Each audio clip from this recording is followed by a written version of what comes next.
Justin did not come out to he say he make Korra star, and now Korra don dey use the platform against am.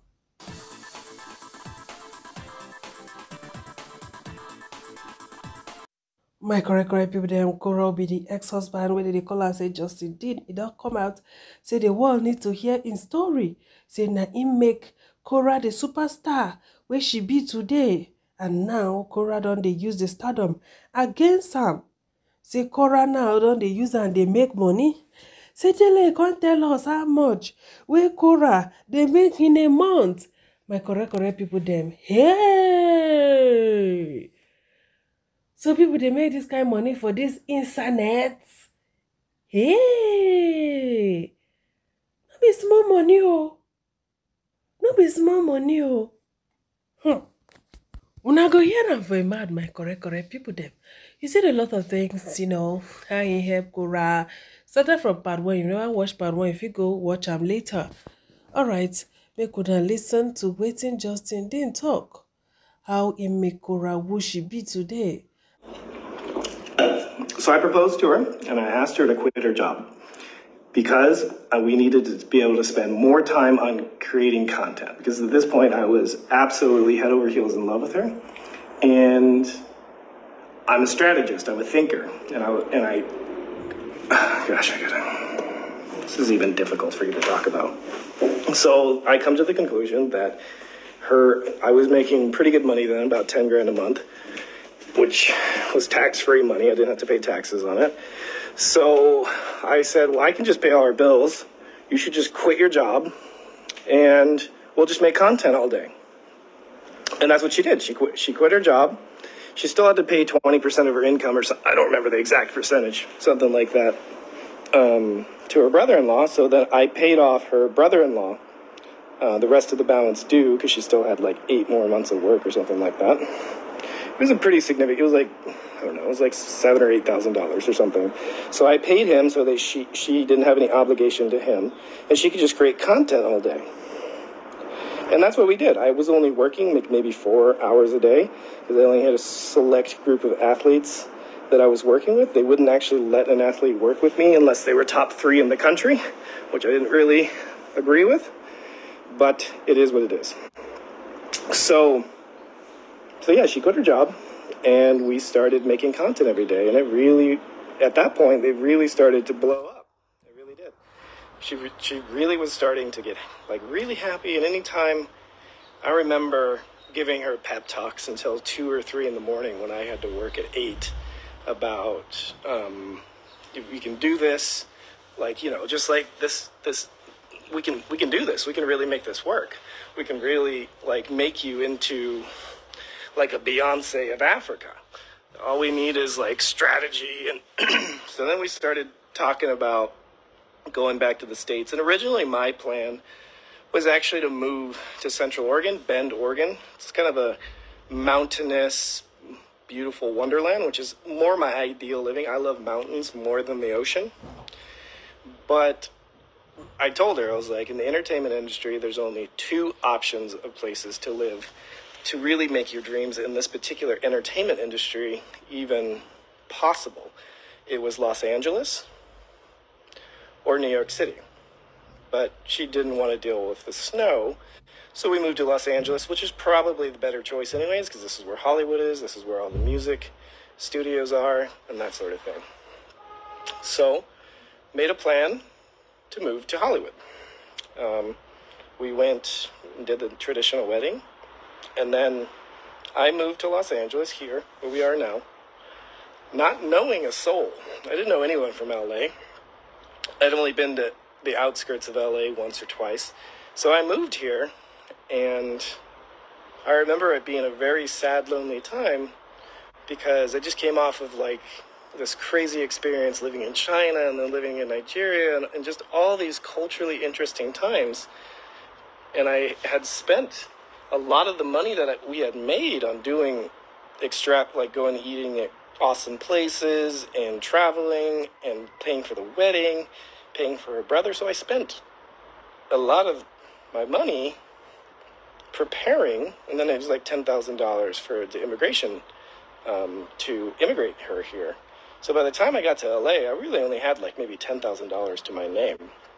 So while I was trying to build my first business, which was a failure, mind you, I was living in hostels. So I remember staying in this particular hostel that was like $30 a night. It was a room with bunk beds, 3 bunks on each side. So I was staying with 6 men, and it was quite obvious that some of them were drug dealers, some of them were like down on their luck, down on their times, and it was, it was kind of like, in my mind, it was like, okay, now I'm backsliding in life a little bit. I just came off of living in a penthouse in one of the most beautiful areas in China, in Shanghai, in Jing'an, near a temple. And now I'm living in a hostel with drug dealers to pursue my wife's dreams. That's why we moved here. We moved to LA for her dreams. And I was fully on board with it, you know. And it definitely worked. I did everything in my power to never let her give up on her dreams. She tried to give up on several instances. I remember several times throughout the marriage, she was so frustrated with not making money that she'd want to drive for Uber, or she'd want to go work at a clothing store or be a waitress. And I would just say, no, that's going to distract you from your dream. And so getting a job that pays minimum wage is just going to take up your time, and it's not like our bills are not paid. So why would we decrease the amount of time that you have to work on your craft? So I always adamantly said, don't get a job. Like, I pay all the bills. Make the plan was for her to get a major contract, or really get it off the ground. And then while she was in the peak of her career, I would just travel with her and be her manager and take care of everything she needed. So I was completely devoted to helping her achieve everything that she wanted to achieve. And I did that. I did help. I was there every single day filming. I was there every single day editing photos. I was there every single day coming up with content ideas. I was there every day in her corner, supporting her, loving her, and just being a cheerleader for her. Because I was in love. That's just who I am. That's what I do. That's what I do with my kids. And it's what I do for anybody I love. So I truly dedicated my all, everything I had, my energy, my intellect, my finances, my spirit, my body, to propelling her forward so that she could accomplish what she wanted to accomplish. And it was like I put just as much energy into her dreams as I did my own. And after a time, which I will never do again, our entire family structure was centered around her social media needs. And it's like I really went above and beyond to try to always make her happy. I remember many occasions like that I would work a 10-hour day, and she was, at home with June, and just miserable because she was at home with June and she wanted to be out. So after a 10-hour day, I would watch June and tell her to go out salsa dancing, and she would do this once a week. I would, and I was always busy at that time, like literally 10-hour days, because I was trying to, pay off my student loans. I was trying to get us financially, like, solvent, and get us financially in a stable place so that we could buy a home. So I worked a lot, and then when I came home, she would want to go out, and I would watch June, and she would go out and party or whatever she did until 4 and 5 in the morning, and I would be up with June, feeding her, whatever was necessary, while she went out and did what she needed to do. And then I'd get up at 7 or 8 in the morning and do the process again. So I was very sleep deprived, very tired all the time. And I really dedicated 5 years of my life to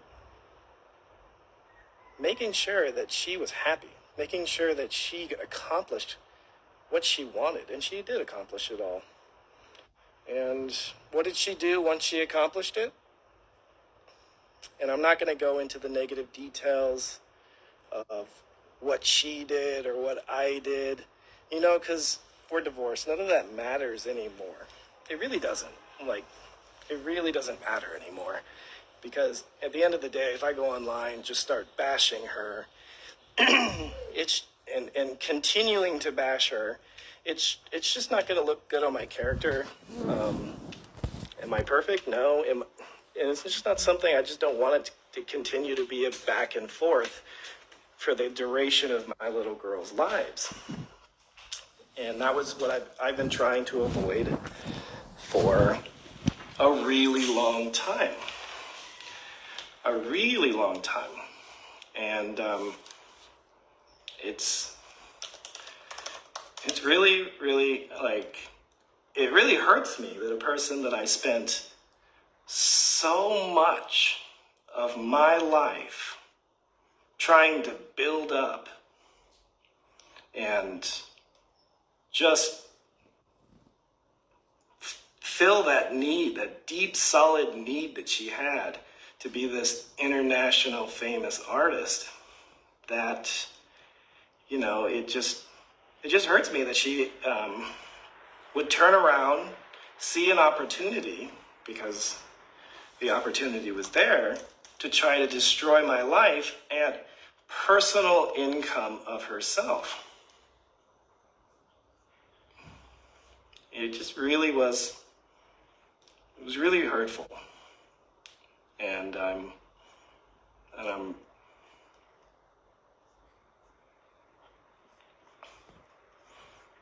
want to show you guys something here. I need to.